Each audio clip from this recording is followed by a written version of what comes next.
మిత్రులారా అందరికీ నమస్తే. మనం సిపిఎం సీనియర్ నాయకులు కనగంటి నరసయ్య గారితో ఉన్నాం. Sir right. అందరికీ నమస్కారం. ఈరోజు ప్రత్యేకమైన ఒక విషయం మీద మాట్లాడాలని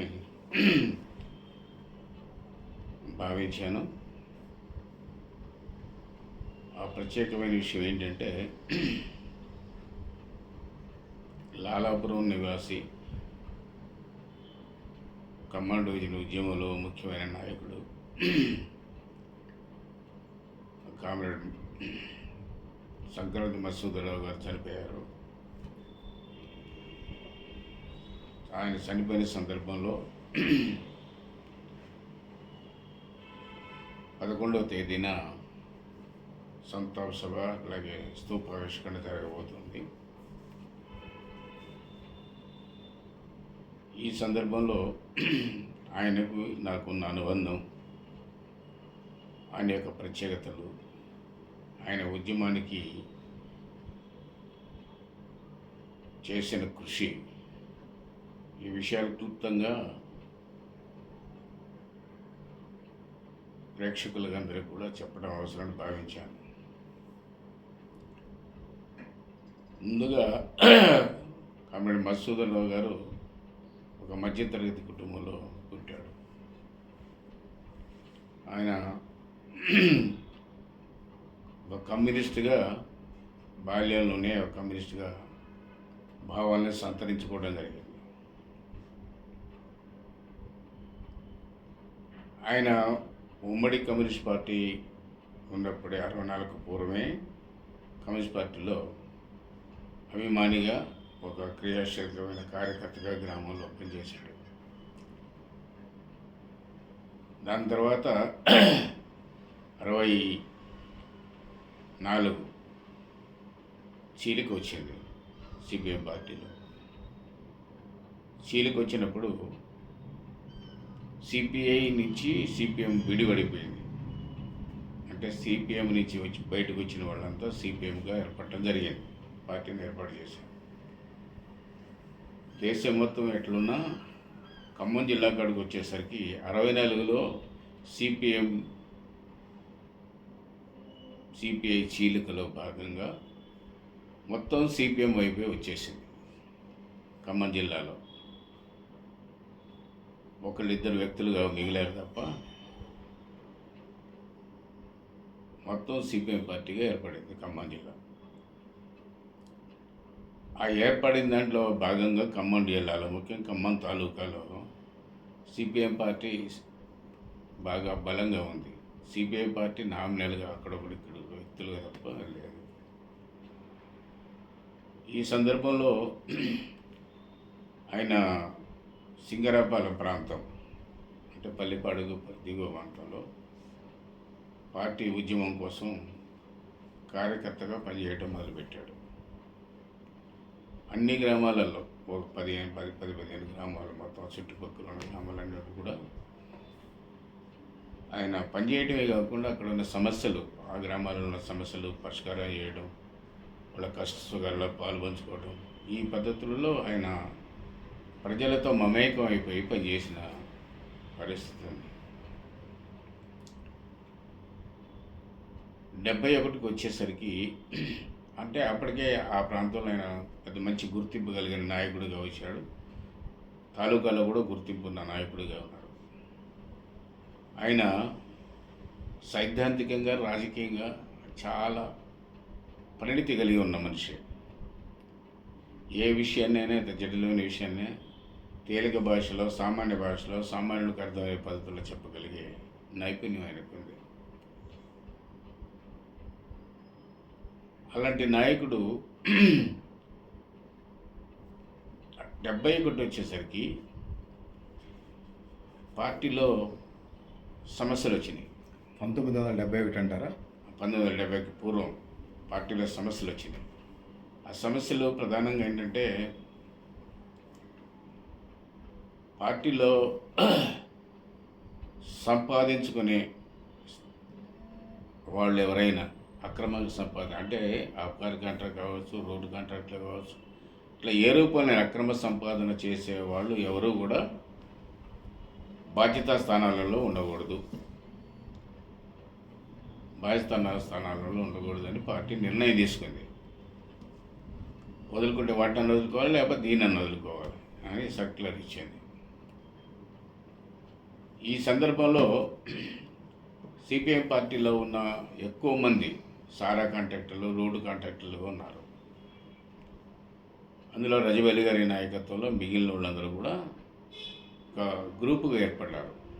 ఈ కాంట్రాక్టర్లంతా, సంపాదన పరులంతా గ్రూపుగా ఏర్పడి పార్టీకి వ్యతిరేకంగా యుద్ధం ప్రారంభం చేశారు.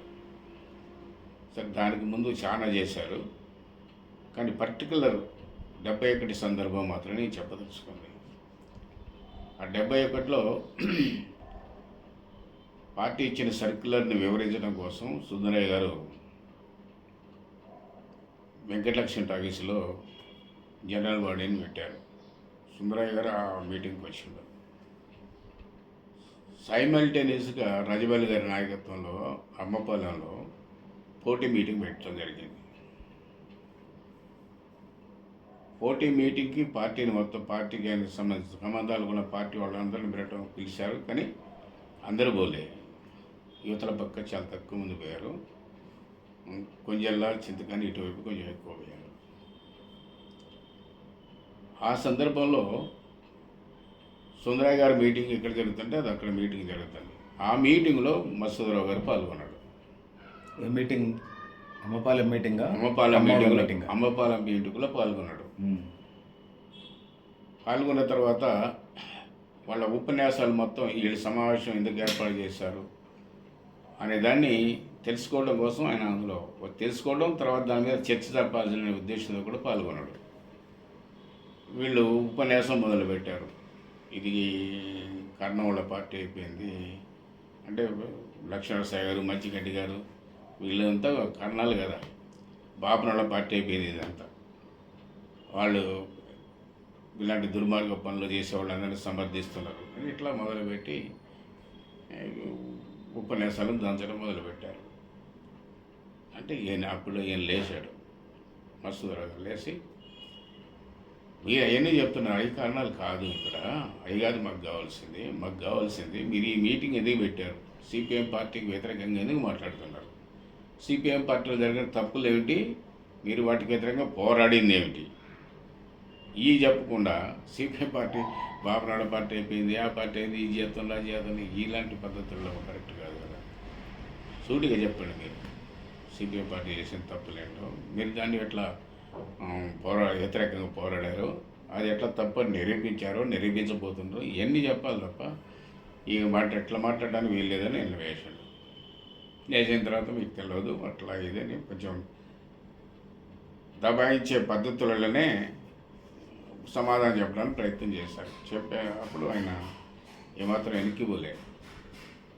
వెనక్కిపోకుండా స్పష్టంగా చెప్పాడు, మీరు సిపిఎం పార్టీ వాళ్ళు కాదు, సిపిఎం పార్టీ విధానాల్ని సిద్ధాంతాన్ని అనుసరించి ఇప్పటిదాకా ఉన్నామని చెప్పారు, కానీ మేకవర్ణ పులులాగానే మిగిలేరు తప్ప మీరు ఉన్నారు తప్ప సిపిఎం పార్టీలో మీరు పుల్లు కాదు, సిపిఎం పార్టీ కాదు. ఇప్పుడు నగ్నంగా మీరు బయటకు వచ్చారు, మీ మాటలన్నీ చూస్తే సిపిఐ మాటలుగా కనపడుతున్నాయి, సిపిఎం పార్టీలోకి వెళ్ళే పరిస్థితి కనపడుతూ ఉంది.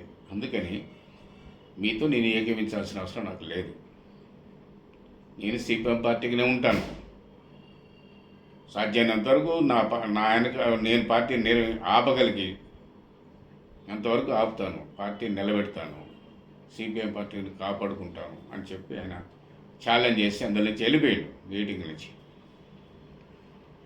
సరే, వెళ్ళిపోయిన తర్వాత పార్టీ చీలింది, రాజబెల్లి వెళ్ళిపోయిన తర్వాత అది కూడా ప్రత్యేకత, రాజబెల్లి వెళ్ళిపోయినప్పుడు చింతకాని, కొణిజర్ల అర్బన్ మండలం, రూరల్ మండలం, ఈ ఖమ్మం కాన్స్టిట్యున్సీలు ఉండేవి, పాత ఖమ్మం కాన్స్టిట్యున్సీ. ఇందులో ఖమ్మం రూరల్ మండలంలో ఒక భాగం, ఇతర భాగం అంతా ముత్తగూడెం, ఏదిలాపురం ఇవన్నీ కూడా, రామలపేట ఇవన్నీ కూడా సిపిఐలోకి వెళ్ళిపోయినాయి కంప్లీట్గా. అయితే ఆదిలాపురంలో కొంతమందిని ముత్తగూడెంలో మల్లెమ్మటి కిషన్ రావు, సంజీవ్ రెడ్డి ఇక్కడ వీళ్ళు ఉన్నారు. ఇక మిగిలిందంతా కూడా పుడకబెట్టి ఉడుసుకుపోయినట్టు ఉడుసుకుపోయినారు. దరిదాపు ఖమ్మం నియోజకవర్గంలో 23 సాలిడ్ గ్రామాలు ఉన్నాయి. ఇంకో పార్టీ లేదాడ. ఓట్లు మొత్తం సిపిఎం పార్టీకి సంబంధించినవి. ఇట్లా సిపిఎం పార్టీ సింగిల్గా పోటీ చేసి గెలవగలిగింది. సింగిల్గా గెలిచిందంటే అర్థం ఏంటంటే రజబల్ గారు కూడా గెలిచిండు. 71 పూర్వం జరిగిన ఎన్నికల్లో ఆయన గెలిచాడు, ఎమ్మెల్యేగా ఉన్నాడు. ఈ ఊళ్ళన్నీ కూడా మొత్తం ఆయనతో కొట్టుకుపోయినాయి రజబల్ గారితో. అసలు చింతకాని మండలంలో నాగులంచలో ఒక 8 మంది 7 పార్టీ సభ్యులు మిగిలారు. కొంజర్లలో చినమునుగాల్లో చినగోప్తలో ఒక శాఖ మిగిలింది. అర్బన్కి వస్తే గొల్లగూడెంలో ఒక్కడే మిగిలిండు, సోదిమి అని. అట్లాగే కొత్తగూడెంలో కూడా ఒక్కడే మిగిలిండు, మరువేకలేరే అని. ఈ మిగిలినవి మొత్తం కొట్టుకుపోయినాయి. దరిదాపు ఒక 60-70 గ్రామాలలో పార్టీ లేకుండా పోయింది, ఆయనతో పాటు వెళ్ళిపోయింది. ఆ సందర్భంలో రజబల్ గారితో ఆ సందర్భంలో మసూదరావు గారు ప్రాతినిధ్యం వహించే అంటే నిర్మించి ఆయనతో నిలుపుకున్న గ్రామాలు అవుతున్నాయో పల్లిపాడు నుంచి మొదలు పెడితే అవతలంతా దొద్దెపూడి, పల్లిపాడు, ఇక సింగరాయపాలెం, లాలాపురం ఈ ఊళ్ళో అంటే మెయిన్ వైరా రోడ్డుకి అవతల పక్క అంతా కూడా సిపిఐ అమ్మడు పోలే. మిగిలిన యువతల పక్క పోయింది, అవతల పక్క మిగిలిన ఆయనతో పాటే ఉంది మసూదరావు గారు. అది కూడా ప్రత్యేకతే. అంటే ఆయన ఛాలెంజ్ చేయడమే కాదు, ఆ పార్టీని వాళ్ళ వైపు కొట్టబోకుండా నిలబెట్టగలిగాడు అక్కడ. ఇది ఆయనకి పార్టీలో ఆయన ఉన్న సామర్థ్యం అయితే, ఆయన పార్టీ కోసం కష్టకాలంలో క్లిష్ట పరిస్థితుల్లో పార్టీని నిర్మించడానికి నిలబెట్టడానికి ఆయన చాలా కృషి చేసే పరిస్థితి ఉంది. ఈ రకంగా మాటలు చెప్పాల్సి వస్తే ఆయన పార్టీ కోసం, ఉద్యమం కోసం తాను కుటుంబం ఇబ్బందులు పడుతున్నాను ఆనాడు మధ్యతరగతి అయితే అండి ఏముంది, దేని పంటలు ఏముండేవి, జొన్న పంట, ఏ పంటలు మామూలు బతికేవాడు. కానీ ఇది చూసుకుంటూ దాన్ని చూసుకుంటూ ఆ రకమైన ఇబ్బందులు పడుతూ కూడా ఆ రకమైన పద్ధతిలో పనిచేశాడు. నెక్స్ట్ 71 రజబలి చీలిన తర్వాత నేను 70లో ఖమ్మం తాలూకాలో యువజన సంఘ ఉద్యమాన్ని ప్రారంభం చేశాను. అప్పుడు రాష్ట్రంలో, దేశంలో లేదు యువజన సంఘం. 70లో ఖమ్మం తాలూకా ప్రారంభం చేసినప్పుడు దగ్గర ఒక 80 గ్రామాల గ్రామ కమిటీలు వేసాం. అందులో ముఖ్యంగా కొంజర్ల మండలంలో ఈ పార్టీ లేకుండా పోయిన గ్రామాలు, ఇప్పుడు మసూదరావు గారు వెనకాల ఉన్న గ్రామాలు మొత్తం ఉండేవి. ఆ గ్రామాలన్నింటిలో కూడా కమిటీలు వేసాం. వాటన్నింటికి ఆయన సహకారం ఉంది. ప్రతి గ్రామంలో పలానా అబ్బాయి నర్సయ్య అనే అబ్బాయి వస్తాడు, మీరు మాట్లాడి కమిటీలు ఏర్పాటు చేయండి, ఆయనకి సహకరించండి, ఆయన వచ్చినప్పుడు ఆయన మంచి చెడు చూసుకోండి. ఈ పద్ధతులు కూడా డైరెక్షన్ ఇచ్చి గ్రామాలలో డివైఎఫ్ఐ నిర్మాణానికి నాకు పూర్తిగా తోడ్పడింది. ప్రతి గ్రామంలో డివైఎఫ్ఐని నిర్మించడమే కాకుండా దానికి మంచి నాయకుల్ని తయారు చేసాం, నాయకుల్ని పెట్టాం. ఈ నాయకులందరూ కూడా ఆయన ఏం చేసేవాడంటే నేను లేకపోయినా మొత్తం వాళ్ళందరినీ కూర్చోబెట్టి రాజకీయాలు చెప్పేవాడు, సిద్ధాంతాలు చెప్పేవాడు. ఈ యూత్లో ఉన్న నాయకులందరినీ, ఏది అధ్యక్ష కార్యదర్శులు ఉన్నట్టుగా ఆయన దాదాపు అందరికీ తెలిసిన మనిషి తీసి కూర్చోబెట్టి 1 గంట 2 గంటలు అట్లా నెలకోసారి 2 నెలలకోసారి అట్లా ఎడ్యుకేట్ చేసే పరిస్థితి కూడా ఉంది, ఆయన చేసేవాడు. ఇది నాకు బాగా ఉపయోగపడేది. అంటే ఉద్యమాన్ని గ్రామాలలో యువజన సంఘాన్ని నిర్మించడానికి, గ్రామ స్థాయిలో సమస్యలు తీసుకోవడానికి, ఆ సమస్యలు తీసుకొని పనిచేయడానికి, వాటిని సక్సెస్ఫుల్గా నిర్వహించడానికి ఈయన ఈ కోఆర్డినేషన్ ఏదైతే ఉందో, ఎడ్యుకేషన్ ఏదైతే ఉందో అది బాగా ఉపయోగపడింది. ఇట్లా ఆయన ఇంట్లో మంచి ఆదరణ లభించేది. భోజనం తిండి పెట్టే కానీ తినే కానీ నుంచి ఇంకోటి కానీ ఇచ్చేవాడు. నన్ను ఎంత ఆప్యాయంగా చేసేవాడు అంటే సొంత పిల్లగాళ్ళలాగా చూసేవాడు, నాకంటే పెద్దవాడు. రెండోది, నేను యువజన సంఘ ఉద్యమం అంతా అయిపోయిన తర్వాత, నిర్మించిన తర్వాత 75లో సెంట్రల్ జైలుకి పోయి వచ్చాను నేను నానపేట ఘర్షణలో ఒక కేసులో సిపిఐ వాళ్ళకి 8 మందికి మాకు 7 శిక్ష పడితే 6 నెలలు పడితే హైకోర్టు కూడా ఖాయం చేస్తే పోయి చేసి వచ్చిన తర్వాత నేను మళ్ళీ ఈతల వైపు వెళ్ళిపోయినా. పార్టీ ఆర్గనైజేషన్ వేరే, అప్పుడు యువజన సంఘం కాదు, ఆ యువజన సంఘం బాధ్యతలు వేరే వాళ్ళకి చెప్పి పార్టీ ఆర్గనైజేషన్కి వెళ్ళాను. వెళ్ళినప్పుడు ఆయన ఎక్కువ కొంజాల మండలంలో ఆయన నాకు బాగా సహకరించిన పరిస్థితి. ఆ గ్రామాలే కాకుండా యువతల గ్రామాలలో కూడా ఆయనకున్న సంబంధాలు, బంధుత్వ ఇతర సంబంధాలు ఉంటే వాటిని అన్నిటి పట్టుకోవటం, వాటిని నాకు గొప్ప చెప్పటం, ఈ పద్ధతులలో పార్టీ నిర్మాణానికి బాగా ఉపయోగపడటం. ఒక రకంగా చెప్పాల్సి వస్తే కొంజర్ల మండలంలో నా కృషికి ఆయన సహకారం బాగా తోడ్పడింది. అట్లా తోడ్పడేది కాబట్టి కొంజర్ల మండలంలో సిపిఐకి పోయిన గ్రామాలన్నీ ఉండటం మళ్ళీ మట్టరాగలిగాం. అయితే అందుట్లో కొన్ని ఆయన బంధుత్వం ఉన్న వాటిలో బాగా మంచి ఉపయోగం జరిగింది. బంధుత్వాలు లేని గ్రామాలలో నేను అప్పుడు సత్యం గారు, రాయల సత్యం గారు పార్టీ సెక్రటరీగా ఉన్నాడు, ఖమ్మం సమితి ప్రెసిడెంట్గా కూడా ఉన్నాడు. తిరుమలపాలెం ఏమో సిపిఐకి ఇచ్చినా ఇదేం మనది సిపిఎం తీసుకుంది. ఆయన సమితి ప్రెసిడెంట్గా ఉండి నాకు సహకరించాడు. నాకే కాదు, మధుసూదరావు గారు కూడా సహకరించిన పరిస్థితి. ఆ ప్రాంతం చూసేది మధుసూదరావు గారు, ఆ మండలం వ్యవహారం చూసేది. నేను యువతల పక్క నిర్మాణం నేను చూశాను. ఆ పరిస్థితులు అంటే తనికెళ్ళు అయితే, కొండజల్లు అయితే, తుమ్మలపల్లి అయితే, అమ్మపాలెం అయితే, ఈ గ్రామాలన్నీ పార్టీలోకి వచ్చేసినాయి. అంటే కృషి కింది దాకా పోవటం, సంబంధాలు పెట్టుకోవడం, తయారు చేయటం, ఇదంతా నా పని. సత్యం గారు ఒక నాయకుడిగా దానికి కావాల్సిన భరోసా ఇవ్వటం, ప్రోత్సాహం ఇవ్వటం, మేము ఉన్నాం, మీరు భయపడాల్సిన అవసరం లేదని చెప్పి భరోసా ఇవ్వటం, ఇవన్నీ కూడా ఆయన వైపున జరిగేది. క్లిష్ట పరిస్థితులు వచ్చినప్పుడు కూడా ఆయన వాళ్ళతో గ్రామాలలోకి వచ్చేవాడు, గ్రామాలలోనే ఉండేవాడు. ఈ పద్ధతులలో చేసేటప్పుడు మసూదరావు గారి మీద సిపిఐకి సంబంధించిన వాళ్ళు ఒక కేసు పెట్టారు. అదేంటంటే ఎవడో చచ్చిపోయినవాడు బొక్కలు తీసుకొచ్చి 302 కేసు పెట్టారు.